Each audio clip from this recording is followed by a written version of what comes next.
अम्बत्वामनुसन्ततामि भगवद्गीते भवद्वेषिणीं नमोऽस्तु ते व्यासविशालबुद्धे पुल्लारविन्दायितपत्रनेत्रः येन त्वया भारततैलपूर्णः प्रज्वालितो ज्ञानमयप्रदीपः प्रपन्नपारिजाताय तोत्रवेत्रैकपाणये ज्ञानमुद्राय कृष्णाय गीतामृतुके नमः। वसुदेवसुतं देवं कंसचाणूरमर्दनं देवकी परमानन्दं कृष्णं वन्दे जगद्गुरुं। कृष्णाय वासुदेवाय देवकीनन्दनाय च नन्दगोपकुमाराय गोविन्दाय नमो नमः। कृष्णाय वासुदेवाय हरये परमात्मने प्रणतक्लेशनाशाय गोविन्दाय नमो नमः। यावसङ्कीर्तनं यस्य सर्वभावप्रणाशनं प्रणामो दुःखशमनः तं नमामि हरिं परं। श्रीहरये नमः श्रीहरये नमः श्रीहरये नमः। गोपिका जीवनस्मरणं गोविन्द गोविन्द।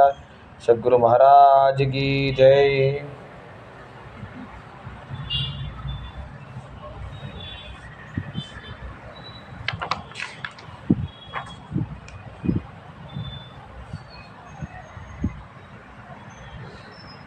சிவப்பதியான பகவானோட பரமானுகிரகத்தினால் சகுருநாதால் பரமகிருப்பையால் நமக்கு தொடர்ந்து கீதையை ஸ்மரணம் பண்ண பாக்கியத்தை கொடுத்துருக்கா.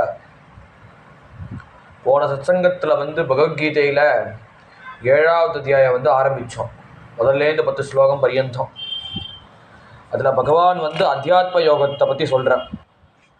6வது அத்தியாயத்தை பார்த்தா தியான யோகம். அது முழுக்க நம்ம பார்த்துருக்கோம். அந்த தியானத்தோட பிரயோஜனம் என்னன்னு கேட்டால், யாரை பார்த்தாலும் சர்வத்த கிருஷ்ண தரிசனம் இருக்கணும். ஒரு மரம் செடி கொடியை பார்த்தா பகவான் தான் இருக்கார். எப்படி ஒரு தாயார் குழந்தைய ஸ்கூலில் கொண்டு விட்டு ஸ்கூலெல்லாம் முடிஞ்சதுக்கப்புறம் வாசலை நின்று சுற்றி பார்த்து குழந்தைகளை பார்த்தாலும் அனைத்து குழந்தைகள் என் குழந்தை வரானா என் குழந்தை வரானா என் குழந்தை வரானா அப்படி ஆவலோடு பார்க்குறாரோ, அந்த மாதிரி நம்ம சுற்றி யாராவது எழுத்தாப்புல புறத்தையார் தெரிஞ்சா அவர் தான் பகவான் அப்படின்னு சர்வத்த கிருஷ்ண தரிசனத்தோட பிரயோஜனம் தான் தியானத்தோட பிரயோஜனமே. இப்போ தியானம் பண்ணுறோம், நம்ம கண்ணை மூடி உட்காடுறோம், இத்தனை நேரம் உட்காந்துக்கிறோம், நம்ம எதுக்காக உட்காந்துக்கிறோம்னு புரிஞ்சுக்கணும். சில பேர் அந்த மெடிடேஷனை எப்படி சொல்கிறான்னா, கொந்தளிக்கிற மனசுக்கு ஒரு காமாக இருக்கணும், கொந்தளிக்கிற மனசுக்கு ஒரு சூத்திங் ஃபீலிங் கொடுக்கணும், அதுக்கு தான் தியானம்ன்றா. ரைட்டு, நான் ஒன்றும் தப்புன்னு சொல்லலை அந்த டெஃபினிஷனுக்கு. அது இதுக்கே நான் வரல. ஆக்சுவலி வாஸ்தவமாக பார்த்தா கொந்தளிக்கிற மனசுக்கு ஒரு ஈரத்தை கொண்டு வரணும், வாஸ்தவ தியானம் தான். ஒரு குளிர்ச்சியை உண்டாகணும். ஆனால் எது நம்ம குளிர்ச்சியை உண்டாகும்? எழுத்தாப்புல இருக்கிற பொருளை பார்த்து நம்ம கண்ண மூடிட்டு உட்காந்துடணும்னு அது மனசில் ஒரு நிறைவு கொடுக்காது. வேணா மனசு ஒருநிலைப்படுத்தலாம், அது ஒரு வழியாக வச்சுக்கலாம். அதுக்கு தான் சுவாமி விவேகானந்தர் மெடிடேஷன் ஸ்டெப்ஸுக்கு முக்கியமாக என்ன சொல்கிறாருன்னா, உனக்கு என்ன தெய்வம் பிடிச்சிருக்கோ அந்த தெய்வத்தோட சித்திரப்படமோ அது தெய்வத்தோட விக்கிரகமோ எதுவரை தான் ஓகே. அந்த தெய்வத்துக்கு எந்த அளவுக்கு நீ ஆசை வச்சிருக்க, அந்த ஆசையை எப்படி மனசு எப்படி திருப்புறது அப்படின்னு கேட்டோன்னா, ஆசைப்பட்டா பத்தாது. ஒரு விஷயம் பிடிச்சிருக்குன்னு எல்லாரும் சொல்லுவா, அது எவ்வளோ தூரம் பிடிச்சிருக்கு அதுதான் நம்ம பார்க்கணும். அது எவ்வளோ தூரம் பிடிச்சிருக்குன்னு அந்த டிகிரியை சொல்லணும்னா நம்ம மனசுக்கு ஒரு குதூகலத்தை உண்டாகும்படியாக இருக்கும். அந்த மனசு குதூகலத்துக்கு காரணம் தான் சுவாமி விவேகானந்தர் என்ன சொன்னார்னா, சுவாமியை எழுத்தாப்புல வை, அந்த பகவானோட முகத்தை பார்த்து நீ தியானம் பண்ணினா அப்போதான் மனசுக்கு சித்த சுத்தி உண்டாகும். அப்போ என்னாகும், அனைத்து யாரை பார்த்தாலும் எதை பார்த்தாலும் என்ன, சும்மா ஒரு இடத்துல ஒரு அலாரம் போட்டுட்டு 30 மினிட்ஸ் மெடிடேஷன்னு ஒரு ஷெடியூல் ஆகாமல் தடிக்க உண்ட மெடிடேஷன் பண்ணி நடக்கிறச்ச மெடிடேஷன், அப்புறம் ஓடுறச்ச மெடிடேஷன், அப்புறம் ஒரு வேலை செய்யறச்ச மெடிடேஷன், அப்படி எங்கே பார்த்தாலும் யாரை பார்த்தாலும் சர்வத்திர இந்த பகவான் தரிசனமே வரும். அதுதான் இந்த தியான யோகத்தோட பிரயோஜனம் அப்படின்னு 6வது அத்தியாயம் பார்த்தோம். இதில் முக்கியமாக இந்த அத்தியாத்ம யோகத்தில் என்ன காட்டுறாருன்னா, பகவான் தான் யாருன்னு உலகத்து முழுக்க சொல்கிற. அதான் பார்த்தோம், மத்த பரதரம் நாண்யத்து கிஞ்சித் அஸ்தி தனஞ்சய வை சர்வம் இதம் புரோத்தம் சூத்திரே மணிகனாயிவ அப்படின்னு இந்த பகவானோட முக்கியத்துவத்தை சொல்கிறேன். இப்போ தியானத்தில் பார்த்தா பகவானை பார்க்கணும், பகவான் எல்லா விதமாக பார்க்கணும். அந்த பகவான் எவ்வளோ முக்கியத்துவம், அந்த பகவான் எந்த விதத்தில் முக்கியத்துவம் காட்டுறதுக்கு தான் இந்த 7வது அத்தியாயம். பகவானே சொல்கிறார், ஸ்வயம் பகவானே சொல்கிறார், மை சர்வவிதம் புரோதம், நான் தான் உலகத்தில் எல்லாமாவும் நான் இருக்கேன். எப்படின்னா சூத்ரே மணிகனா இவ. அந்த ஒரு நெக்லஸ் இருக்குது, ஒரு ஆபரணம் இருக்குது. அந்த ஆபரணம் வந்து நிறைய ஸ்படிக மாலை, ருத்ராட்ச மாலை, எல்லா மாலையும் போட்டு போட்டு போட்டு அவள் பாட்டுக்கு அவ்வளோ அழகாக டெக்கரேட் பண்ணியிருக்கா அந்த மாலையை. அந்த மாலையை வந்து இத்தனையும் தாங்கிறதே, இத்தனையும் தாங்கிறதுக்கு நான் கயிறா இருக்கேன்ற. அதான் சூத்ரே மணிகனா இவன்ற. அது இத்தனை மாலையில் இருக்கிற எல்லா விதமான ஸ்படிகத்தையும் மரகதத்தையும் தாங்கிறதுக்கு நான் என்ன ஒரு த்ரெட்டாக இருக்கேன். அதுதான் சொல்கிறேன், மை சர்வ இடம் புரோத்திரம் சூத்ரே மணிகனா இவ. அப்புறம் மேலே பகவான் சொல்கிறா, பீஜம் மாம் சர்வபூதானாம் வித்தி பார்த்த சனாதனம் புத்திஹி புத்திமதாமஸ்மி தேஜா தேஜஸ்விராமஹம்ன்ற. இதில் பாஷ்யத்தில் ஆச்சாரியர் என்ன சொல்கிறான்னா பீஜ இத்தின்ற. நான் பீஜமாக இருக்கேன். பீஜம்னா என்ன காரணம்னா நம்ம வந்து இவ்வளோ யோசிக்கிறோம். இப்போ தியானம் பண்ணுறேன், நான் பிரமாணமாக வச்சுக்கோ. இப்போ தியானம் சொல்லிட்டேன். அந்த தியானம் பண்ணும் தாட்டு யாரா இருக்கார்? அந்த தியானத்து காட்டிலும் வந்து பகவானை தான் நினைக்கணும் அப்படின்னு ஒரு எண்ணம் வருது. இப்போ நம்ம ஒன்றும் தியானம் பண்ணாமலாம் இல்லை, தியானம் பண்ணிட்டு தான் இருக்கோம். நம்ம என்ன தியானம் பண்ணுறோம்? லோக விஷயத்தில் தியானம் பண்ணிட்டு இருக்கோம். இப்போ ஒருத்தர் வந்து ப்ரொமோஷன் கிடைக்கல, அந்த ப்ரொமோஷன் கிடைக்காத அந்த அன்பர் என்ன பண்ணுவார், அந்த நபர் என்ன பண்ணுவார், ப்ரொமோஷன் கிடைச்சா நல்லா இருக்குமே, இப்போ 30,000 சம்பளம் வருது, 60,000 70,000 சம்பாதிச்சா நல்லா இருக்குமே, 1 லட்சம் சம்பாதிச்சா நல்லா இருக்குமே அப்படின்னு அந்த ப்ராசஸை வந்து ப்ரொசீஜரை நினச்சிட்டு நடக்கிறத வந்து தான் அந்த தியானம் சொல்கிறோம். அது மனசுக்கு வந்து ஒரு வேலை கொடுக்கறது, அந்த மனசுக்கு ஒரு அசை போடுறதுன்னு ஒரு வேலையை கொடுக்கறதுனால தியானம்னு நான் சொல்கிறேன். அந்த அர்த்தம் கண்ண மூடி உட்கார்றது மாத்திரம் தியானம் இல்லை. இப்போ மனசுக்கு ஒரு தாட் ப்ராசஸ் கொடுத்து அதை யோசிக்க வைக்கிறது, சிந்திக்க வைக்கிறது தான் வந்து தியானம். ஆக்சுவலி அதுதான் நான் இப்போ முன்னாடியே ஆரம்பத்தில் சொன்னேன். பகவானை நினச்சிட்டு இருக்கிறது, இந்த பகவானுங்கிற ஒரு வியக்தியை, அந்த பகவானுங்கிற பரபிரம்ம வஸ்துவை நம்ம மனசை வந்து சிந்தை பண்ணணும் அப்படின்னு வேலை கொடுக்கறது தான் தியானம். அதுதான் அந்த பீஜத்துக்கு நான் தான் இருக்கேன்னு சுவாமி சொல்கிறேன்.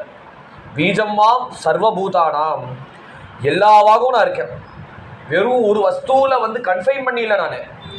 நான் அந்த உலகத்துக்கு எல்லாத்தையும் நான் என்காமஸ் பண்ணி இருக்கேன்ற. வித்தி பார்த்த சனாதனம். அதனால் அர்ஜுனா அதை நல்லா தெரிஞ்சுக்கும். இங்கே சனாதனம்னா என்ன அர்த்தம்னு கேட்டோன்னா, சனாதன தர்மம்னு வந்து சொல்லலாம். அது எதுக்கு தர்மத்துக்கு சனாதன தர்மம்னு பேர். இப்போ எல்லாம் நம்ம ரிலீஜன்னு சொல்கிறோம். இப்போ ரிலீஜன் வந்து என்ன கேட்டோம், நம்ம ஹிந்துன்னு சொல்கிறோம். ஏன்னா இப்போ உலகத்தில் அப்படி சொன்னால் தான் ஒத்துக்கிறேன். ஆனால் வாஸ்தவமாக ஹிந்துன்னு அந்த ரிலீஜன் கிடையாது. ஹிந்துன்னு அந்த பேர் வச்சதே யாரோ ஒரு ஃபாரினர் தான், அவர் வெள்ளக்கார வச்ச பேர். நம்ம எல்லாருமே என்ன சனாதன தர்மத்தைப்படி அனுஷ்டிக்கிறவர். அதுலேருந்து வந்த வார்த்தை தான் ஸ்மார்த்தன் பேர். ஒரு விபூதி தரிச்சுட்டு இருக்கிறவன் வந்து சங்கர சம்பிரதாயம்னு சொல்கிறா. பெரியவா வந்து அதை கண்டம் பண்ணுறார். சங்கரர் வந்து அந்த சம்பிரதாயத்தை இது பண்ணார், பிரஸ்தாபனம் பண்ணி பிரச்சாரம் படுத்தினார். வேதத்தை அடிப்படையாக வச்சு சொன்னார். ஏன்னா அந்த சம்பிரதாயமோ என்ன நினைக்கிறோம், ஏதோ பிள்ளையார் வந்து கும்பிடுறது அது கவனபத்தியம்னு சொல்கிறான். ஏதோ அம்பாவை வந்து அர்ச்சனை பண்ணுறது சாக்தோன்றா. அப்புறம் மகாவிஷ்ணுவை வந்து அர்ச்சனை பண்ணுறது வந்து வைஷ்ணவன்றா. அந்த வைஷ்ணவம் ஸ்ரீ வைஷ்ணவ சம்பிரதாயத்துக்கு பீஜம் என்னன்னு கேட்டோன்னா சங்கர சனாதன தர்மம் தான். இப்போ ஸ்ரீ வைஷ்ணவம் இருக்குது, மாதவர்கள் இருக்குது, இப்படின்னு சம்பிரதாயம் வருது. விசிஷ்டாத்வைத்தம், துவைத்தம். அந்த துவைத்தமும் விசிஷ்டாத்வைத்தம் வந்து 2 பேருமே சப்செட்ஸ் தான். பெரிய செட்டு என்னன்னு கேட்டானா வந்து சனாதன தர்மம் தான்.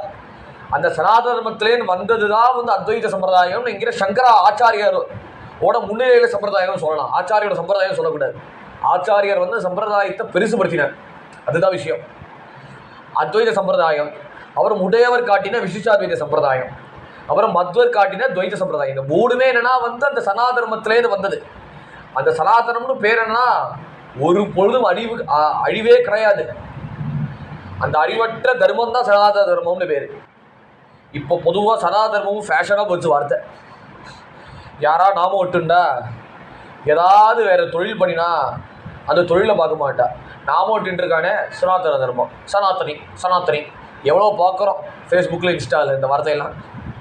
ஆனால் வாஸ்தவமாக சனாதனத்தை பகவான் என்ன சொல்கிறான்னா வித்தி பார்த்த சனாதனம்ன்ற.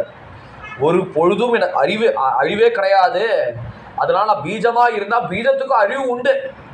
அந்த பீஜத்தை வந்து அந்த விதை இருக்குல்ல, அந்த விதைய தண்ணி ஊத்தினா பட்டுன்னு வந்து விருட்சமா மலரும். கீழே அந்த வேறாதான் இருக்கும். அந்த பீஜம் வந்து ஜெர்மினேட் ஆகி பெருசா விருட்சமா வருது. ஆனா பகவான் சொல்றார், பீஜமாம் சர்வபூதானம் வித்தி பார்த்த சனாதனம். இந்த பீஜத்துக்கு ஒருபொழுதும் அழிவு கிடையாது. அந்த பீஜமோட பிரதிபலிப்பு தான் விருட்சம். இங்க பீஜத்துக்கு பிரதிபலிப்பும் உண்டு, பீஜத்துக்கும் அழிவு கிடையாது இங்க. ஏன்னா அந்த பிரதிபலிப்பு காரணம் என்ன? இந்த பீஜம் தான். அந்த பீஜம் எப்போதும் இதுன்னு இருக்கும். அதான் சுவாமி சொல்றாரு, வித்தி பார்த்த சனாதனம் புத்திஹி புத்திமதாமஸ்மி தேஜா தேஜஸ்விராவகம் புத்திம் புத்திமதாமஸ்மி. நான் வந்து அழிவுக்கு அறிவு, நான் வந்து புத்திக்கு அறிவுக்கு அறிவா இருக்கேன். அந்த எல்லாருக்கும் தாட் ப்ராசஸா நான் இருக்கேன். ஃபர்ஸ்ட் சொன்னேன், தேஜா தேஜஸ்வினாமகம். இந்த உலகம் வந்து எல்லாரும் சோபிக்கிறாரு. பொதுவாக ஒரு மனுஷனை பார்க்குறான். ஒரு மனுஷன் சொல்லக்கூடாது, ஒருத்தர் வைதிக பிராமணனை ஒரு வைதிகனை பார்க்குறோம். அந்த வைதிகனும் நம்ம பௌரோகியத்துக்கும் வீட்டில் ஏதாவது விசேஷமான காரியத்துக்கும் ஆற்றுல ஏதாவது விசேஷமான காரியத்துக்கும் ஒரு ஐஷன் வருவோம். அப்போ அவரை பார்த்தா நமக்கு ஒரு நமஸ்கார புத்தி வருது. ஏன்? தேஜஸ்வியா இருக்கார், ஜெகத் ஜோதியா இருக்கார், அவரை பார்த்தா நமஸ்காரம் பண்ணணும்னு வருது. ஏன்? அந்த வேத மாதா இருக்கிறதுனால தான். அந்த வேதத்துக்குள்ள யார் இருக்கார்? பகவான் இருக்கார். ஏன்னா பகவானோட வாக்குலேருந்து தான் வேதமே வருது. அதான் எஸ் நிஸ்வசிதோ வேதா அப்படின்னு உபனிஷத் சொல்ற மாதிரி அவரோட மூச்சு சுவாசம் தான் வேதமே. அவரோட மூச்சே வேதம் தான். அந்த வேதமோட சொரூபமா பகவானே இருக்கார். அந்த பகவானையே கொண்டாடப்பட்ட வேதத்தை இவர் ஒருத்தர் தரிச்சுட்டு இருக்கார், அதை பேர் பண்றார். வேதத்தை நிறைய படிச்சு நம்ம கண்ணு முன்னாடி நிற்கிறார். அப்படி வேதத்தை எப்பொழுதுமே காப்பாற்றுற பிராமணனால அந்த மரியாதை நமஸ்காரம் வருது. அந்த மரியாதை வந்து தான் படித்த வேதத்தினால வரல. அதை நம்ம தெளிவாக புரிஞ்சுக்கணும். அதனால நான் இதை சொல்லிட்டேன். அதனால அவளை அவமரியாதை படுத்தலான்னு அந்த இடத்துல நான் பேசலை. அவர் பண்ண பிரயத்தனம் உண்டுதான். அந்த பிரயத்தனத்தை விட ஒரு பெரிய நம்ம எல்லாரும் வந்திக்கும்படியா அந்த மரியாதை கொடுக்குற சக்தி காரணம் என்னன்னா பகவான் சொன்னதுதான், தேஜா தேஜஸ்வினாமகம். அந்த மரியாதையில வந்து நான் இருக்கேன் அப்படின்னு ஸ்பஷ்டமாக காட்டுறதில்ல. மேலே வந்து இன்னொன்று வந்து அந்த மரியாதை ஒரு பக்கம் இருக்கட்டும். அந்த வேதம் படித்தவனுக்கு மரியாதை இருந்தாலும் அந்த வேதத்தை சொல்கிற சக்தி யாரு? அதுதான் இப்போ அடுத்த ஸ்லோகத்தில் ஆரம்பிக்கிறது, 11ஆம் ஸ்லோகம். இப்போ அதுலேயே தான் ஸ்டார்டிங். பலம் பலவதாம் அஸ்மி காமராக விவர்ஜிதம் தர்மா விருத்தோ பூதேஷு காமோஸ்மி பரதர்ஷவ பலம் பலவதாமஸ்மி காமராக விவர்ஜிதம். அதில் பலம் இது, நான் பலமாக நான் இருக்கேன். அதில் பலமாக இருந்து என்ன பண்ணுறேன்னா காமராக விவர்ஜிதம். எந்த விதத்தில் பலமாக இருக்கேன்? ஒரு வைதிக வேதம் சொல்கிறதுல வந்து நான் பலத்தியாக இருக்கேன், ஞாபக சக்தியாக நான் இருக்கேன். இன்னொன்று என்ன, ஒரு நம்மளை மாதிரி இருக்கிறவா வந்து இவ்வளோ நேரம் நம்ம காரியம் பண்ணுறாரு, இவ்வளோ நேரம் நமக்கு ஹெல்ப் பண்ணுறாரு, இவ்வளோ நேரம் சுவாமிக்கு வந்து கனத்த ஸ்ரத்தையா பூஜையோட நமக்கு சுவாமி ஆராதனை பண்ணுறாரு. அந்த ஆராதனை பண்ணுற ஸ்ரத்தைக்கோசரம் என்ன சொல்லுவோம், நம்ம ஏதாவது கொடுக்கலோன்னு தோணும். ஒரு காஃபியோ ஒரு பாலோ ஒரு டம்ளரோ ஏதாவது கொடுக்கணும் தோணும், கொடுக்கணும். ஏன்னா நமக்காக இவ்வளோ தியாகம் பண்ணிட்டு வந்திருக்காரு. அவர் பாட்டு உபாசனை பண்ணிட்டு அவர் பாட்டுக்கு ஏதாவது காரியம் பண்ணிட்டு அவர் பாட்டு வீட்டில் இருக்க வேண்டியதானே. இதுக்கு நமக்கு வந்திருக்காரு, நமக்கு ஹிதத்தை போதனை பண்ணுறதுக்கு தான் வந்திருக்காரு. தான் புரோஹிதம்னு பேர். பொறத்தியாருக்கு ஹிதம் சொல்கிறதுனால புரோஹிதம்னு பேர். அப்படி பொறத்தியார் ஹிதம் சொல்கிறதுக்காக நம்ம வீட்டுக்கு நம்ம ஆற்றுக்கு வாத்தியாராக வந்திருக்காரு. அதான் உபச்சாரம் பண்ணணும். அந்த உபச்சாரம் பண்ணுறதுனால அந்த வாத்தியாரும் எப்படி இருக்காருன்னா எதுக்கும் கவலைப்பட மாட்டார். அதான் சுக்கர சொல்கிறச்சே அலட்சியலிங்கா விஜராப பூர்ணா உதஸ்த பாலைகி அவதூத வேஷா அப்படின்னு பாகவத்தில் சொல்கிற மாதிரி அலட்சியலிங்கா ஒரு அலட்சிய புத்தியோடு இருக்கார். அலட்சியம்னா வந்து ப்ரோகாஸ்டினேட் பண்ணுற புத்தி இல்லை, கேஷுவலாக இருக்கான்னு சொல்ல முடியாது.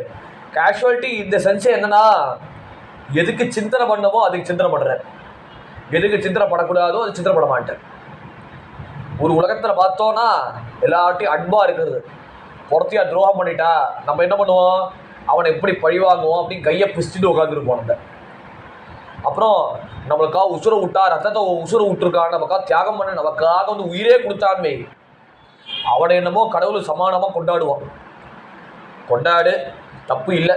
ஏன்னா நம்மளை காப்பாற்றுனதுனால பண்ணணும். இருந்தாலும் இப்போ பகவானுக்கு சமானமாக ஆகிட முடியாது. அவள் வந்து இந்த புத்தியோடு நமக்கு வந்து ஹெல்ப் பண்ணினாரே, நமக்கு சகாயம் பண்ணினாரே, அந்த சாயத்துக்கும் அந்த அவருக்கு அந்த மனசு காரணம் யாருன்னா பகவான் இருக்கிறதுனால தான். இல்லைன்னா எவனும் சட்டு ஹெல்ப்பும் பண்ணிட மாட்டார். ஏன்னா இப்போ இருக்கிற உலகத்தில் எல்லாருமே செல்ஃப் சென்டராக தான் இருக்கா. நம்ம இதை பூஜை பண்ணினா என்ன பயன்? ஒருத்தியாரோட கஷ்டம், ஒருத்தியாரோட ஒருத்தியாரோட வாழ்க்கை, அதை பற்றி நமக்கு ஒரு சிந்தனையும் கிடையாது. ஏன் நம்ம காரியம் ஆனோம்? ஏன்னா ஃபயர் இந்த பில்டிங், எங்கள் வயிற்றில் வந்து நெருப்பு பற்றிட்டு இருக்கு, எங்கள் வீட்டில் நெருப்பு பற்றிட்டு இருக்கு. அதனால் என்ன பண்ணி அணைக்கணும், என்ன பண்ணி சுவிட்ச் ஆஃப் பண்ணணும், என்ன பண்ணி இந்த அக்னியை வந்து தள்ளணும் அப்படின்னு நம்ம பார்த்துட்டு இருக்கோம். அதனால பொறுத்தியாரோ என்ன நடந்தாலும், பொறுத்தியார் வீட்டில் எது நடந்தாலும் கவலை இல்லை. ஆனால் இவர்கள் எப்படி இருப்பானா, அலட்சியலிங்கா, எதுக்கும் படமாட்டார். நிஜலாப பூர்ணகா, என்ன கிடைச்சதை வச்சு சந்தோஷப்படுவார். அப்படியே இந்த வாத்தியாரும் அப்படிதான் இருக்கார். வாத்தியார் அப்படி இருக்கணும். அதனால ஏதாவது பேராசைப்பட்டுன்னா, ஏதாவது ஆசைப்பட்டு இவன் கொடுத்ததுக்கு வந்து இவ்வளவு கொடுக்குறான் அப்படின்னு நம்ம நினைச்சிருந்தோன்னு, அவன் பண்ண புரோகித வெறும் புண்ணியத்தை கொடுக்குமே தவிர அது வந்து அவர் கரையே ஏற்றாது, வெறும் அது பாரமாக தான் இருக்கும். அந்த புரோகிதம் அவன் பண்ற காரியம் வந்து அவரை கரையேற்றுறதுக்கு காரணம் என்ன? காமராக விவர்ஜிதம். அந்த காமத்துக்கும் ராகத்துக்கும் இடம் நடக்காம, ஆசைக்கும் பேராசைக்கும் இடம் நடக்காம நடக்கிறது தான் வந்து அதில் நான் இருக்கேன்றார். காமராக விவர்ஜிதம் தர்மா விருத்தோ பூதேஷு காமோஸ்மி பரதர்ஷவ. அர்ஜுனா, முக்கியமாக சொல்கிறேன், தர்மா விருத்தோ பூதேஷு, அவிருத்தா தர்மஹா. இதை புரிஞ்சுக்கணும். தர்ம விருத்தகான்னு அர்த்தம் போட்டுருக்கூடாது. விருத்த தர்மம்னா நமக்கு விபரீதமான தர்மம், அது கிடையாது. அவிருத்தா தர்மஹா இங்க சொல்ற கிருஷ்ணர். தர்மா விருத்தோ பூதேஷு காமோஸ்மி பரதர்ஷவ. அர்ஜுனா, தர்மா விருத்தா பூதேஷு, நான் எதுல நான் இருக்கேன்னு நான் சொல்றேன். கடை தேங்காய் வாங்கி வந்து பிள்ளையாருக்கு தேங்காய் உடைக்கிறதுல நான் இருக்க மாட்டேன், அது தர்மம்னு ஏற்றுக்க மாட்டேன். கடை தேங்காய்னா என்ன? ஏதோ புறத்தியார் தேங்காய் வந்து ஃப்ரீயாக வாங்கி ஒரு போட்டனால பிள்ளையார் சந்தோஷப்படுவார், அந்த அர்த்தத்தை நான் மீன் பண்ணுறாரு. கடை தேங்காய் வாங்கி புண்ணியத்தை சம்பாதிக்கிறது கிடையாது, அது புண்ணியம்னு பலனை ஏற்றுக்க மாட்டேன் முதல்ல. ஏன்னா இன்னொருத்தர் ப்ராப்பர்ட்டி எடுத்ததுனால அந்த பலனை அனுபவிக்கணும், அந்த கர்மாவை அனுபவிக்கணும். நான் எதில் நான் இருக்கேன், எந்த தர்மத்தில் இருக்கேன்னு சொல்கிறானா, தர்மா விருத்தா. அந்த தர்மத்தில் எதுக்கும் நான் கிடையாது. அதான் கிஞ்ச தர்மா விருத்தா தர்மேன சாஸ்திராத்தேன அவிருத்தா எப்ராணிஷு பூதேஷு காமஹா. பாஷைக்காரர் அழகாக சொல்கிறார் ஆச்சாரியார்.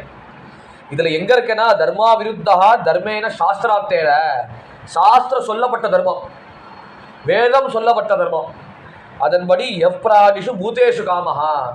எந்த பிராண ஜீவன்கள் மேலே, சுற்றி இருக்க ஜீவராசிகள் மேலே அன்போட பழகிறது, அதை ஹிம்சிக்கூடாது, அதை துன்புறுத்தக்கூடாது, அந்த எண்ணத்தோட நான் வந்து யார் என்ன ஸ்ரத்தையாக ஆராதிக்கிறாரோ அந்த தர்மத்தில் நான் இருக்கேன். ஏதாவது சில பேர் சொல்லுவா, ஆட்டு மாடு வெட்டுறதா தர்மம்ன்றா. அது வாஸ்தவமாக அது தர்மம் கிடையாது. அதுதான் எங்கள் சுவாமி அடித்து சொல்கிறார். அதுக்கு ஆச்சாரியாலும் சங்கர பகவத்பாதாலும் பகவான் சொல்கிறோட ஹிருதயத்தை நமக்கு அழகாக காட்டுறார். எப்ராணிஷு பூதேஷு காமஹா, சுற்றி இருக்க ஜீவராசிகளோட அன்போடு இருக்கணும். அந்த அன்பை காட்டி நீ வந்து பகவானை ஆராதனை பண்ணினா, வேதத்துபடி பகவானை நீ வழிபட்டா, அதான் காமோஸ்மி பரதர்ஷவ. அது அந்த ஆசையில், அந்த அன்போட, அந்த எல்லாரையும் திருப்திப்படணும், அந்த அன்புல நான் இருக்கேன் அப்படி 11ஆம் ஸ்லோகத்தில் பகவான் சொல்கிறேன். மேலே ஏச்சைவ சாத்விகா பாவா ராஜசாஸ் தாமசாஸ்தயே மத்த ஏவேதி தான் வித்தி தத்துவஹம் தேஷு தே மயி. ஏச்சைவ சாத்விகா பாவா ராஜசாஸ் தாமசாஸ்தயே. இத்தனை பாவங்கள் சுவாமி சொல்லிட்டே வந்தார். இப்போ முன்னாடி சொன்னது சாத்விக பாவம். இப்போ முன்னாடி சொன்னதை வந்து இந்த பாவத்தில் நான் இருக்கேன். சாத்விகானா வந்து அடிக்கடி சொன்னது என்னன்னா, எப்பொழுதும் வந்து சாத்விகம்னா சத்துவன்னு அந்த வார்த்தை இருக்கு. எப்பொழுதுமே நல்லதே நினைக்கிறது.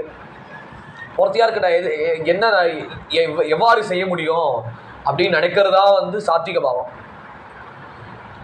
ஏன்னா பொதுவாக அதுதான் சனாதன தர்மமே. இப்போ சந்தியாவந்தனமும் இருக்கு, நித்திய கர்மா எல்லாரும் பண்ணணும், 3 வேளை புருஷர்கள் பண்ணணும் அப்படின்னு சாஸ்திரம் சொல்லியிருக்கு. எவ்வளோ பேர் பண்ணுறான்னு வந்து கேட்டால் அவாவா கேட்டால் தெரியும்.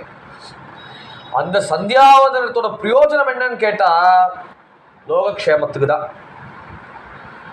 அந்த சந்தியாவந்தனத்தினால மதம் முடிச்சுட்டு நான் தான் பிராமணன், ஏன்னா பிராமணோஹோ முக்கவாசித்து பகவானோட திருமுகமாக நான் தான் இருக்கேன் அப்படின்னு அந்த அகம்பாவத்தோட திமிரோட படக்கூடாது.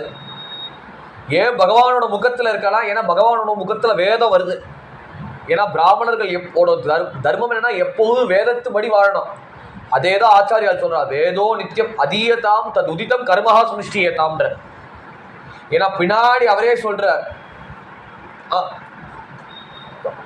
சங்கம் சச்சு விதியதாம் பகவதோ பக்தி திதாதீயதாம்ன்ற. அதில் என்ன சொல்றாருன்னா வேதோ நித்தியம் அதீயதாம், வேதத்தை டெய்லி அத்தியனம் பண்ணணும். அதே அவ்வை பாட்டி சொல்றச்சு, வேதம் ஓதுவது வேதியருக்கு அழகு. அப்படி வேதத்தை டெய்லி அத்தியனம் பண்ணணும். புருஷத்தை தெரிஞ்சா புருஷத்தை சொல்லுங்க, ருத்ரம் தெரிஞ்சா ருத்ரம் சொல்லுங்க. அப்புறம் வேதத்தை ஏதோ படிச்சிருக்க, நான் ஸ்கூலில் படிக்கிற வேதம் படிச்சிருக்கேன்னா அதையும் அத்தியனம் பண்ணு.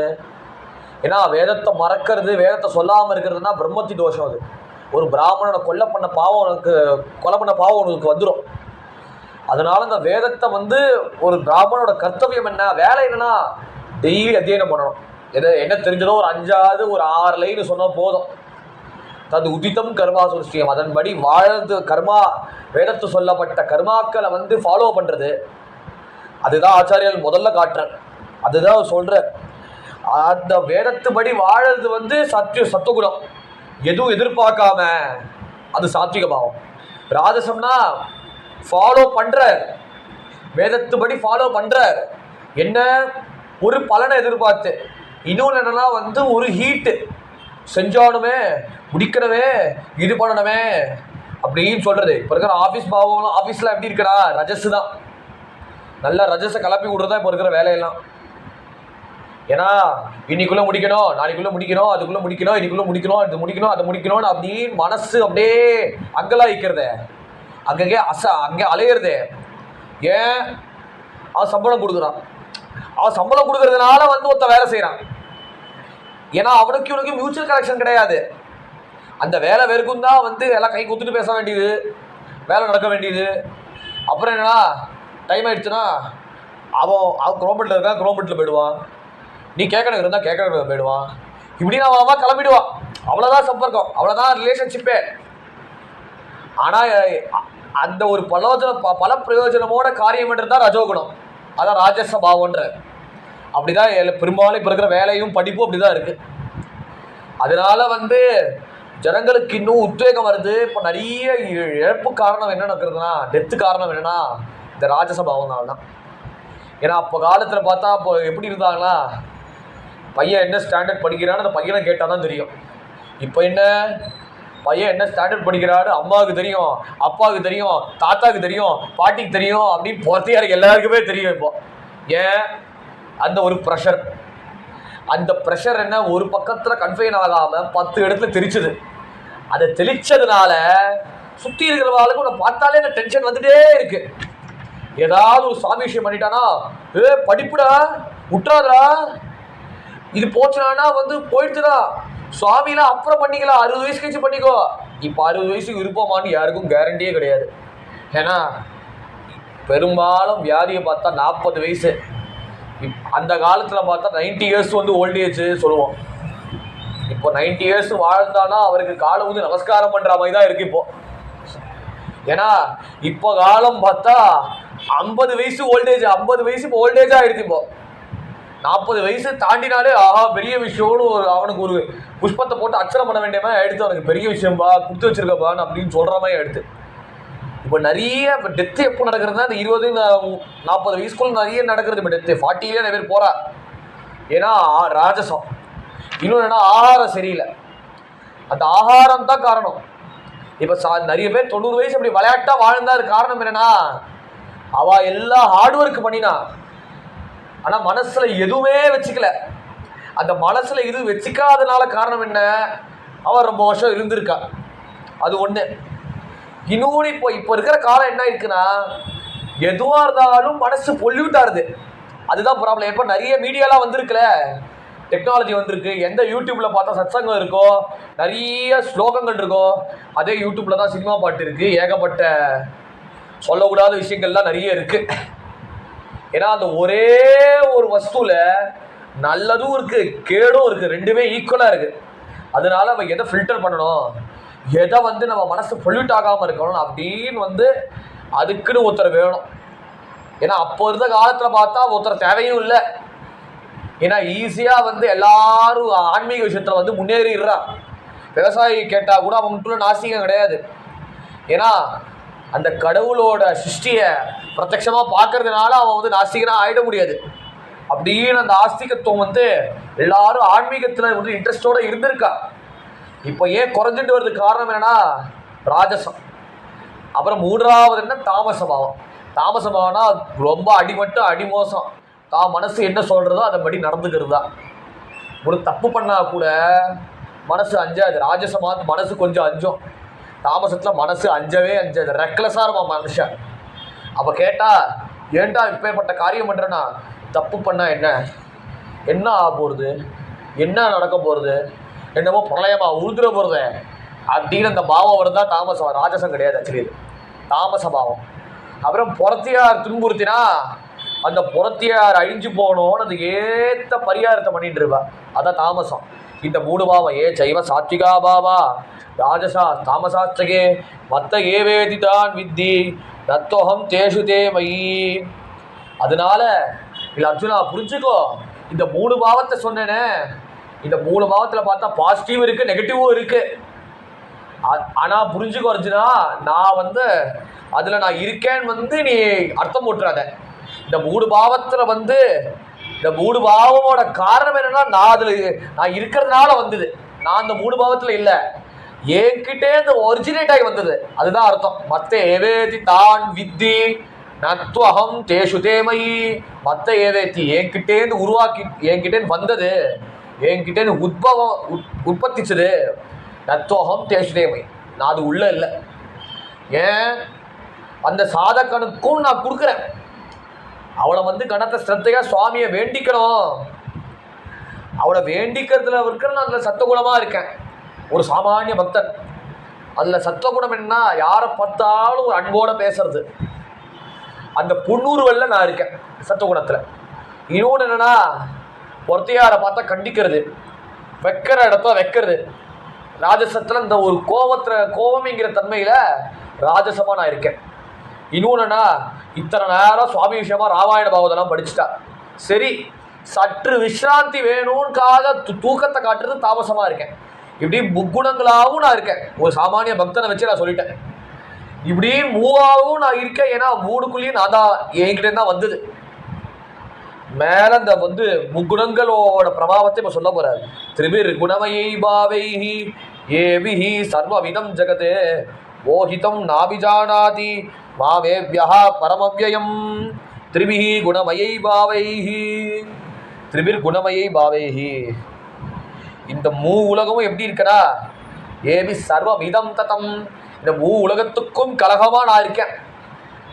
இந்த மூ உலகமும் இந்த பிரகிருத்தின்னு ஒன்று இருக்க. இந்த பிரகிருத்தினா இந்த உலகம், இந்த வேர்ல்டு. இந்த உலகத்துக்கு உத்பவ காரணம், கான்ஸ்டன்ஸ் காரணம் என்னன்னா, இப்போ சொன்ன முன்னாடி இந்த பாவம் ஏச்சைவ சாத்விகா பாவா ராஜசாஸ் தாமசாஸ்தகே. இந்த மூணு பாவத்திலையும் நான் ஏவி சர்வவிதம் ஜெகத்து. இந்த மூணு பாவத்துல தான் இந்த உலகமே உண்டாகிறது. அதனால மோகிதம் நாபி ஜானாதி. இந்த உலகத்தோட பிரச்சனை என்னன்னா மோகிதம், ஈஸியா மயங்கி போறாங்க. இந்த மயக்கத்துக்கும் நான் தான் இருக்கேன். இந்த மயக்கத்துக்கு நான் இன்னும் பேரு சொல்லல. இந்த மயக்கம் அடுத்த ஸ்லோகத்துல தான் வரப்போறது. அதனால இந்த மயக்கத்தோட இன்ட்ரடக்ஷனை சுவாமி இங்க அழகா சொல்ற. மோகிதம் நாபி ஜானாதி. அதனால நம்ம எல்லாரும் உலகத்துல மோகிச்சுட்டு போறா, அந்த மோகத்துல நான் தான் இருக்கேன். மாவேபியா பரம் அவ்யயம். ஆனால் அந்த மோகத்திலையும் நான் இருக்கேன், அந்த மோகத்துக்கும் அப்பாற்பட்டவனாகவும் நான் இருக்கேன். அந்த மோகம் யாரு அப்படி இப்போ சொல்லிட்டு வந்தேனே, அந்த மோகத்தோட கம்ப்ளீஷன் அடுத்த 14 ஸ்லோகத்தில் ஆரம்பிக்கிறார். தெய்வீகேஷா குணமயி மம மாயா துரத்யா மாமேவ ஏ பிரபத்யந்தே மாயாம் ஏஷாம் தரந்திதே தெய்வீ ஹேஷா குணமயி. முக்கியமான ஸ்லோகம் அது. ஏன்னா அந்த மயக்கத்திலையும் ஏன் அம்சம் இருக்குன்னு சுவாமி சொல்றாரு இங்க 13வது ஸ்லோகத்துல. சாரி, இப்போ 14வது ஸ்லோகத்துல வந்து என்ன காட்டுறாருன்னா, அந்த மயக்கம் என்ன, அந்த மயக்கம் வந்து என் பேர் என்னன்னு கேட்டா, அவன் மாயா துரத்தையா மாய, அதுக்கு பேர் போட்டுட்டேன். அந்த மாயை என்னன்னா தெய்வீ ஹேஷா துரமயி. அது வந்து தெய்வீகமானது. மாயை வந்து நம்மள வந்து டைவர்ட் பண்ணிடும், நமக்கு பர்தா போடும் அப்படின்னு எல்லாரும் சொல்றா. அந்த மாயை எப்படி கடையிறது, அந்த மாயை எப்படி தாண்டறது, அதுதான் அருணகிரியார் கந்தரபுரியில சொல்றார். அவ மாயை கடந்திட வல்லபிரான் முகமாறு ஒளிந்து ஒளிந்திடனே. அதேதான் விஷாலேஷு கர்ணாந்த தீர்க்கே சுஜஸ்ரம் தயா சிந்துஷு துவாதச வீக்ஷணேஷு மகிஷத் கட்டாட்ச சகத்பாதிஷ்ட பவேதே தயா சீச காணாமஹானிஹி. ஆச்சாரியார் சொல்றார் சுப்பிரமணிய புஜங்கத்தில். இதே ஸ்லோகம் தான், இதே கந்தரபூதியை தான் 2 லைன்ல அருணகிரியார் சொல்லிட்டார், கன்சைஸாக சொல்லிட்டார். இவர் 4 லைன் சொல்லிட்டார். அவமாயை கடைந்திட வல்லபிராள் முகம் ஆறு ஒளிந்து ஒளிந்திடனேன்னு. இந்த மாயையை தாண்டறதுக்கு உபாயம் என்னன்னா, முகமாறு ஒளிந்து ஒளிந்துதானே.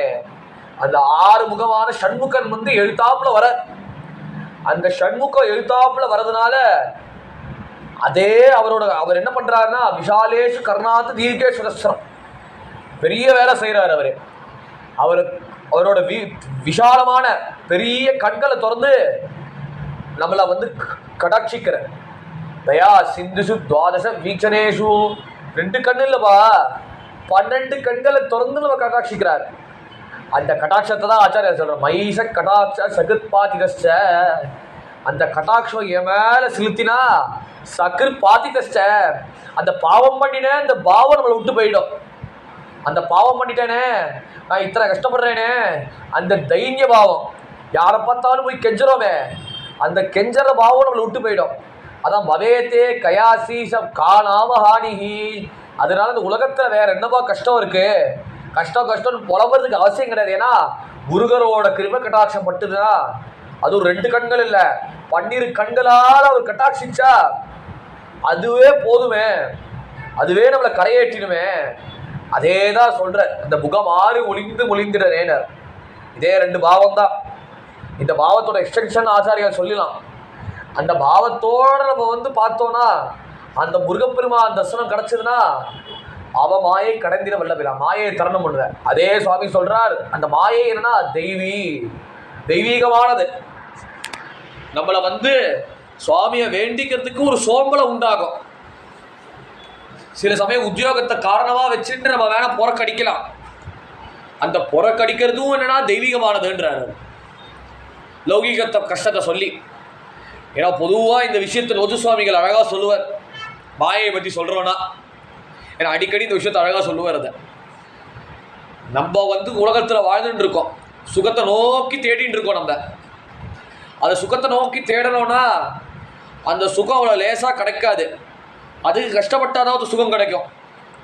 அதுக்கு மாயை வந்து என்ன பண்ணுவோம், அந்த கஷ்டத்தை இன்னும் பலத்தமாக அடிக்கும்.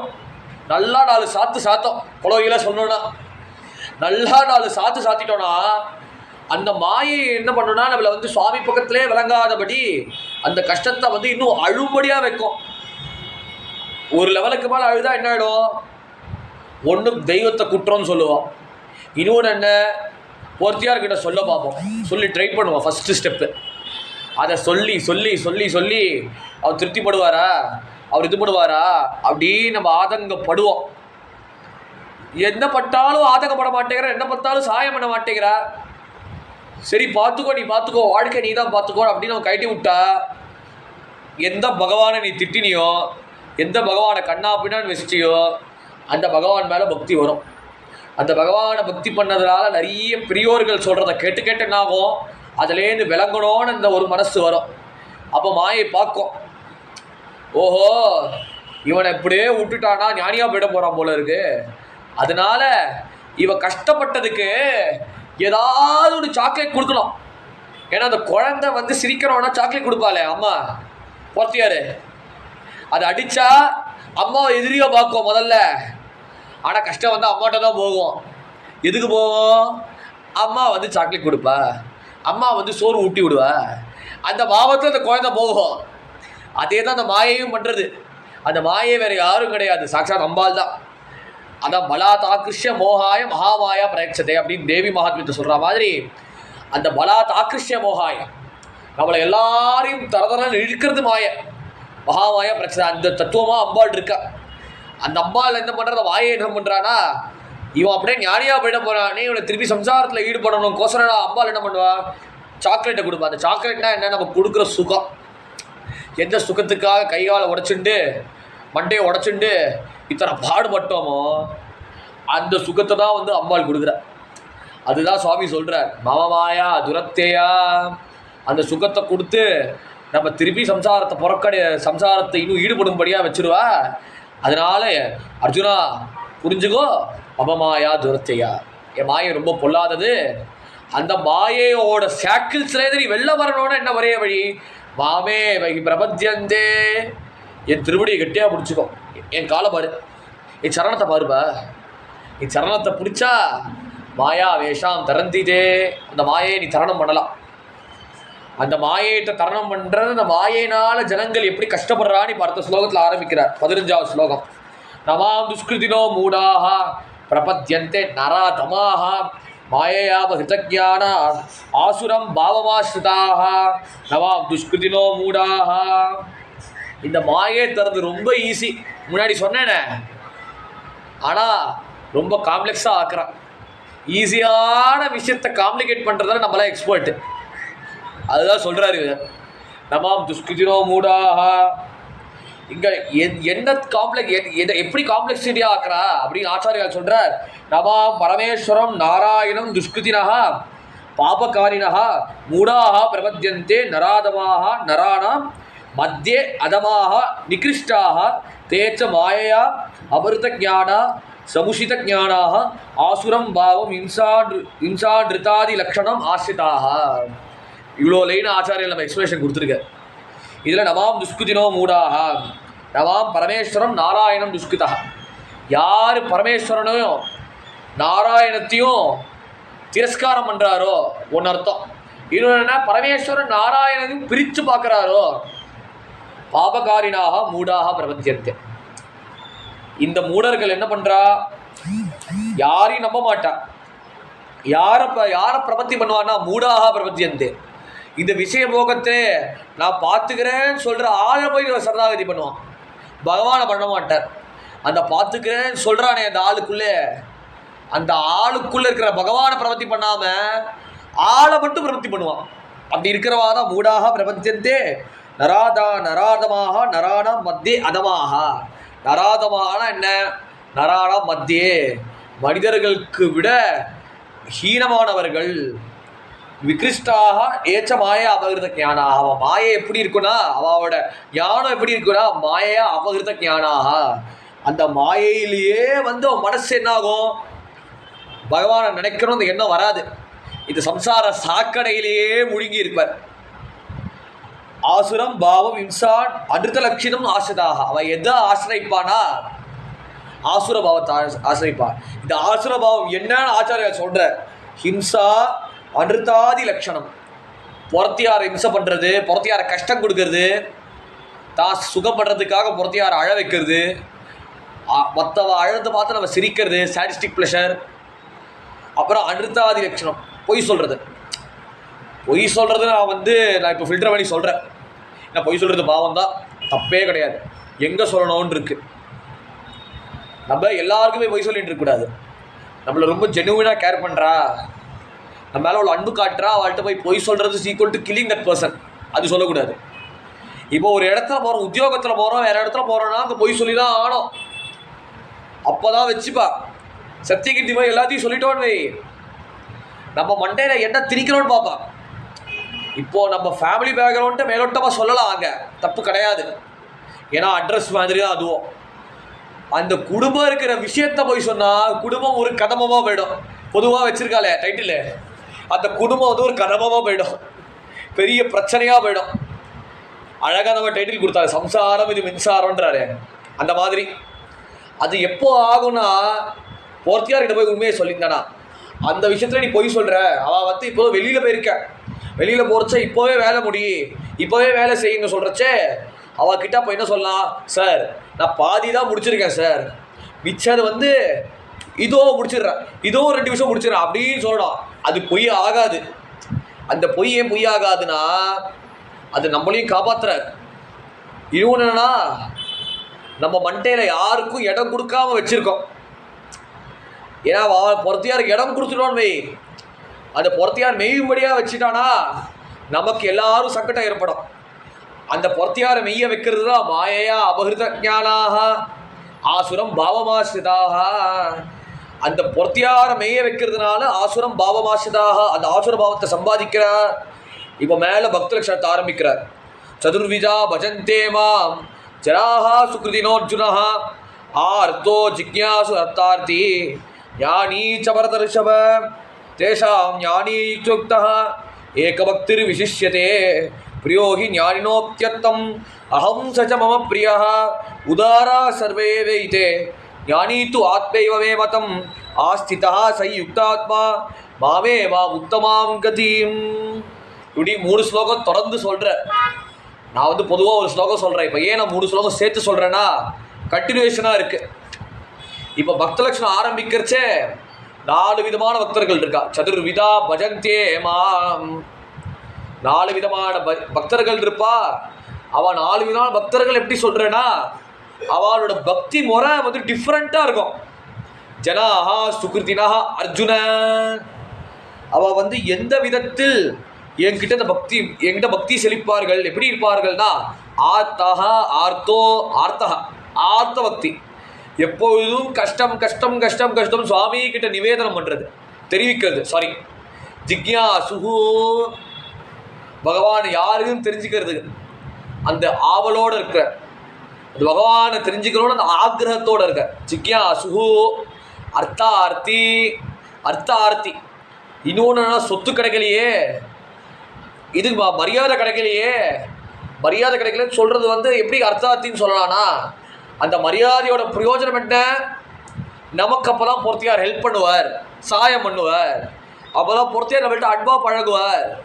ஏதாவது ஒரு பொருளை வாங்கித்தான் இன்னொரு பொருளை வாங்குறோம் நம்ம, அதனால அர்த்தார்த்தின்னு சொல்கிறேன். அதில் அர்த்தார்த்தி இதை விட பெருசு என்ன, ஞானி ச வரதர்ஷப, ஞானி. நான் பக்தி பண்ணுறது பிரயோஜனம் என்னன்னா, ஒரு கபட்டம் கிடையாது. ஏன்னா சாத்வஸ்மின் பகவத் பரம பிரேம ரூபா அப்படின்னு நாரத பக்தி சூத்திரம் சொன்ன மாதிரி, அந்த பக்தி என்னன்னா பரம பிரேம ரூபா. ஒரே ஒரு லைன் சொல்லிட்டேன். அவள் யாருன்னா ஒரு ஸ்திரீ, அந்த ஒரு பொம்பளை, அந்த பெண்ணோட பிரயோஜனம் என்னன்னா பரம பிரேம ரூபா. அந்த பிரேமையோட ரூபந்தான் பக்தி. அந்த பிரேமை எதனால் வருதுன்னா, நம்ம மனசில் இருக்கிற அந்த ஈரம், அந்த ஈரத்தோட பிரயோஜனம் தான் பிரேம பக்தியே. பொதுவாக பிரேம பக்தினா என்ன நினைக்கிறோம், பக்தினா கோயில் கோயிலாக சுற்றுறது, சுவாமிக்கு விளக்கு ஏற்றுறது, அப்புறம் சுவாமியை பற்றி 100கணக்கான ஸ்தோத்திரங்கள் சொல்கிறது, அப்புறம் சுவாமிக்கு ஆர்த்தி இடுறது, அப்புறம் பால் அபிஷேகம் பார்க்கறது, பன்னீர் அபிஷேகம் பார்க்கறது, கோயில் அபிஷேகம் நடந்ததுன்னா அவளுக்கு பாலும் பன்னீரும், பால் தேன் பன்னீர் கொடுக்கறது அப்படின்னு அதை வந்து பக்தின்னு சொல்கிறான். ஆனால் பக்தி தான், அன்டவுட்லி பக்தி தான், அது தப்பே கிடையாது நான் சொன்னதில். ஆனால் அதுக்கு மேலே ஒன்று இருக்குது. அந்த பகவானை வந்து ஏதோ நம்ம வரத்தை கொடுக்குறவனா பார்க்க மாட்டோம். அதான் வரமோசகே வனமாலின்னு பாட்டு இருக்குது. வரத்தை கொடு பெருமாளே, வரத்தை கொடு பெருமாளேன்னு ஒரு தெலுங்கு பாட்டு இல்லை.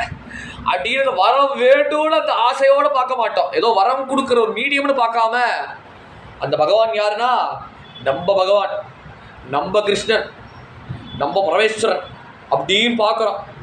அந்த சுவாமி மேலே பிரேமையோடு பார்க்கறது, அந்த சுவாமியை வந்து ஒரு மெம்பராக பார்க்கறது, ஒரு ஃபேமிலி மெம்பராக பார்க்கறது, அதுதான் அந்த பக்தி. அந்த பக்தி வந்து ஞானிகளுக்கு வந்து கூடி இருக்கும். அதனால பகவானை வந்து ஏதோ கோயிலில் வழிபடுற சுவாமின்னு பார்க்காம, அந்த பகவான் எங்கே இருக்காருன்னா காயாகி பண்டரி ஆத்மஹா விட்டல். அப்படி ஏகநாத் மகாராஜ் அமங்கத்தில் சொன்ன மாதிரி, இந்த உள்ளமே, இந்த தேகமே ஒரு கோயில் தான். அதுதான் பண்டரிபுரமாக இருக்குது. பண்டரிபுரம் அதுதான் ஆத்மஹா விட்டல். அந்த ஹிருதயத்தில் ஆத்மாவில் யார் குடிக்கொண்டு இருக்காருன்னா பாண்டுரங்கர் குடிக்கொண்டு இருக்கார். அதை காட்டுறதுக்கு தான் ஞானீச்ச பரத ரிஷப. அந்த ஞானியை தான். அந்த ஞானி யாருன்னா தேஷாம் ஞானி யுக்தா ஏக பக்தி விசிஷ்யதே. அவர் எப்படி பாருனா ஏக பக்தி விசிஷ்யதே, எப்பொழுதுமே ஏகாந்தமா இருப்பார். அது ஒரு அர்த்தம் ஏகாந்தம் சொல்ற. ஏக பக்தி இன்னொன்னா ஒரு தெய்வத்தை பிடிச்சிருந்தா ஒரு தெய்வத்தை தான் பிடிப்பார், அந்நிய தெய்வங்களை பிடிக்க மாட்டார். அப்படின்னு வாரத்துக்கு ஏதாவது சுவாமியை வச்சுக்க மாட்டார். மண்டே சிவனு, டியூஸ்டே அம்பாள், வெட்னஸ்டே பெருமாள், அப்புறம் தர்ஸ்டே யாருன்னா குரு பகவான் என்கிற தட்சிணாமூர்த்தி, அப்புறம் ஃப்ரைடே யாருன்னா மகாலட்சுமி, அப்புறம் சாட்டர்டே யாருன்னா ஆஞ்சநேயர், சனிக்கிழமை யாருன்னா சூரியநாராயணமூர்த்தி, அப்படி சூரியனார் கோயில், சாரி சனிக்கிழமை ஆஞ்சநேயர், ஞாயிற்றுக்கிழமை வந்து சூரியநாராயணர். இப்படி வாரத்தில் ஏதாவது சுவாமியை வச்சுட்டு அதோ பக்தி மாலா போட்டுண்டு வெறும் பாக்ஸை போட்டுண்டு ஏதாவது மந்திரங்கள் ஓடிட்டு இருக்கோம் அப்படின்னு வைக்கிறது பக்தி கிடையாது. ஏன்னா இப்போ இருக்கிற கேசட்டை தான் இப்போ பேன் பண்ணணும். ஏன்னா வாயில் நுரையாற மந்திரங்களை அதில் வேற போடுறான். அப்புறம் முக்கியமாக பாடுறவனுக்கும் அதிகாரமே கிடையாது. இப்போ காயத்ரி மந்திரம்னு பார்த்தானா அதை ஜபிக்கிறதுக்கு எவ்வளோ விசேஷம் இருக்குது. நான் காயத்ரியா பரவ மந்திரஹானா அப்படின்னு காயத்ரி விட வேற மந்திரமும் கிடையாது, உயர்ந்த மந்திரம் கிடையாது, வேதம் சொல்லப்படுறது. அத்தகையான காயத்ரி மந்திரத்தை அவள் கேசட்டில் போட்டு அதை வேற ராகத்தில் வேற கல்யாணி காம்போஜியில் வேற மாற்றி மாற்றி பாடி நம்மளை வேற மனோரஞ்சகமாக வேற பண்ணுற மாதிரி பண்ணுறா. ஆனால் வாஸ்தவமாக அந்த மந்திரத்தை ஜபிக்கணும்னா அதுக்கு அதிகாரம் தேவைப்படும்.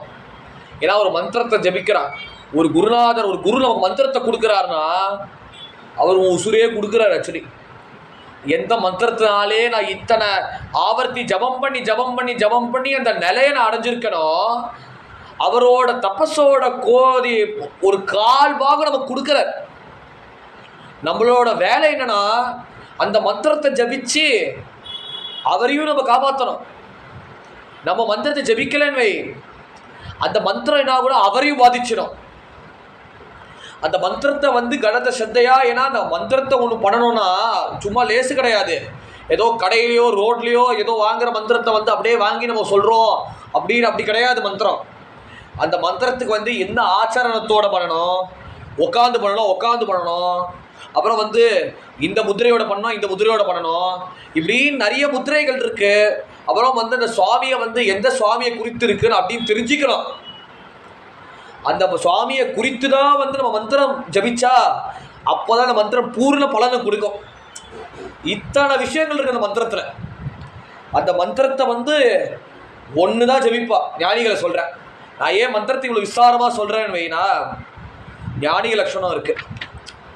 அந்த மந்திரத்து மேலே நம்பிக்கையோடு இருப்பான். நம்மளும் என்ன ஒரு மந்திரம் 2 மந்திரம் 4 மந்திரம் ஈ மந்திரம்னு வாங்கிட்டே இருப்போம்.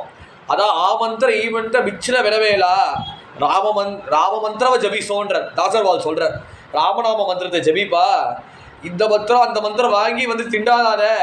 ஏன்னா அந்த மந்திரத்தை பரமேஸ்வரன் நித்தியமா ஜபம் பண்ற. ஜபம் பண்ணி நம்மளை எல்லாரும் கரையேற்றுறா. அத்தகையான மந்திரத்தை பிடிச்சிருந்தா போதும். அதை காட்டுறதுக்கு தான் நித்தியுக்தா ஏக பக்தி விசிஷ்யதே. எப்பொழுதும் ஒரே ஒரு தெய்வத்து மேலே பக்தியை செலுத்துவா. பிரியோகி ஞானினோப்பியர்த்தம் அகம் சச்ச மகாப்பிரியா. அந்த பிரியத்தில் ஞானினா அப்பியர்த்தம், அந்த பிரியத்தில் தான் நான் இருக்கேன். ரெண்டாவது அந்த பிரியத்தை கொடுக்கறதாகவும் நான் தான் இருக்கேன் அப்படின்னு சுவாமி ஃபர்மா சொல்கிறார். மேலே பகவான் என்ன சொல்கிறாருன்னா, எந்த பக்திக்கு நான் அடிமையாருன்றார். உதாரா சர்வே ஏவைத்திய ஞானீத்து ஆத்மைவ வேமதம். அல்ல அர்ஜுனா, ஞானீத்து ஆத்மைவ வேமதம் முக்கியமான ஸ்லோகம் அது. ஏன்னா இது இல்லைன்னா கீதை பூர்ணமாகவே ஆகாது. கீதை பூர்ணம்னு சொல்லலாம். இந்த கீதை எதனால் பூர்ணமான கிரந்தம்ன்றான் இந்த ஸ்லோகனால தான். இதில் உசுர் இருக்குது. ஞானீத்து ஆத்மைவ வேமதம். ஏன்னா பகவான் தான் ஹிருதயத்தை யாருன்னு இப்போ தெளிவாக சொல்கிறார். அது எங்கேயோ 18ஆம் அத்தியாயத்தில் இல்லை 7ஆம் அத்தியாயத்திலே சொல்கிறார். ஞானீத்து ஆத்மைவமே மதம். அந்த ஞானிகளாகவும் ஞானியோட மதமாகவும் அவளோட ஆச்சரணத்தையும் அவளோட வழியில் நான் இருக்கேன். நான் வேற இல்லை, ஞானி வேற இல்லைன்னு நினச்சிக்காத. அவர் என்னதான் சுவாமியை வேண்டிண்டாவும் வேண்டத்தக்கது அடிவோய் வேண்டும் முழுவதும் தருவோய் நீ. அப்படி மாணிக்க வாசகர் சொன்ன மாதிரி வேண்டவனாகவும் நான் தான் இருக்கேன், வே ஆராதனை பண்ண அனுகிரகம் பண்ணுற தெய்வமாகவும் நான் தான் இருக்கேன் அப்படின்னு ஞானி து ஆத்மைவே மதம் ஆசித சகி யுக்தாத்மா பாவே வா உத்தமாம் கதி அத்தகையான ஆஸ்திதா. இங்கே ஆஸ்திதகானா என்னன்னு காட்டுறாருன்னா, ஆஸ்திதா ஆரோடும் பிரவருத்தா ச ஞானி யஸ்மாத் அகமேவ பகவான் வாசுதேவா ந அந்நிய அஸ்மி. பாஷைக்காரர் சொல்கிறேன். அதனால் நான் வேற இல்லை, பகவான் வேற இல்லை அப்படின்னு யார் தெரிஞ்சிருக்காரோ, யார் என்கிட்ட தான் மனசு செலுத்துகிறாரோ, மாவே வா உத்தமாம் கதி, அவன் வேண்டிக்கிற அவனோட லைஃப் கோல் இருக்கே, அந்த லைஃப் கோல் அடையணும்னு ஒரு இது கிடையாது, ஒரு நோக்கம் ஆகிடாது, அது சுபாவமாக ஆகிடும் அப்படின்னு சொல்லி இந்த ஞானி லட்சணத்தோட ஆரம்பத்தில் இதோட பூர்த்தி பண்ணுறேன். மேலே இந்த ஞானிகள் யார், அந்த தத்துவத்தை நம்ம அடுத்த சத்சங்கத்தில் வைப்போம், அடுத்த சங்கத்தில் பார்ப்போம். கோபிகா ஜீவன ஸ்மரணம் கோவிந்த கோவிந்தா.